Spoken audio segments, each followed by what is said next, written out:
Hi മക്കളെ, ഇതുപോലുള്ള ഒരു സെറ്റ് പേഴ്സ് ഓഫ് ഇക്വേഷൻ നമുക്ക് കിട്ടിക്കഴിഞ്ഞെങ്കിൽ സോൾവ് ചെയ്യാനായിട്ട് നമ്മളൊന്ന് ചിന്തിക്കും. കാരണം ഇവിടെ എക്സിന്റെയും വൈയുടെയും കോഎഫിഷ്യൻസ് കുറച്ച് വലിയ നമ്പേഴ്സ് ആണ്. ഇവിടെ നമുക്ക് ചെയ്യാൻ പറ്റുന്ന ഏറ്റവും ഈസി ആയിട്ടുള്ള കാര്യം എന്താണെന്ന് വെച്ച് കഴിഞ്ഞെങ്കിൽ എലിമിനേഷൻ മെത്തേഡ് തന്നെയാണ്.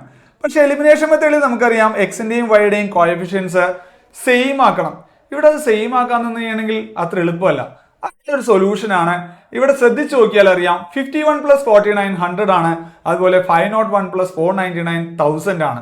അവിടെ നമുക്ക് രണ്ട് ഇക്വേഷൻസ് തമ്മിൽ പ്ലസ് ചെയ്ത് കഴിഞ്ഞിട്ടുണ്ടെങ്കിൽ നമുക്ക് 100x plus 100y is equal to 1000 എന്ന് പറഞ്ഞ് പുതിയൊരു ഇക്വേഷൻ കിട്ടും.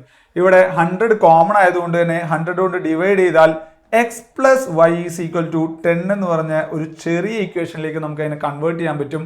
അതുപോലെ തന്നെ ഇക്വേഷൻ നമ്പർ 2ൽ നിന്ന് ഇക്വേഷൻ നമ്പർ 1നെ സബ്ട്രാക്ട് ചെയ്ത് കഴിഞ്ഞെങ്കിൽ 2x minus 2y is equal to 2 എന്ന് പറഞ്ഞ് മറ്റൊരു ഇക്വേഷനും കൂടിയും കിട്ടും.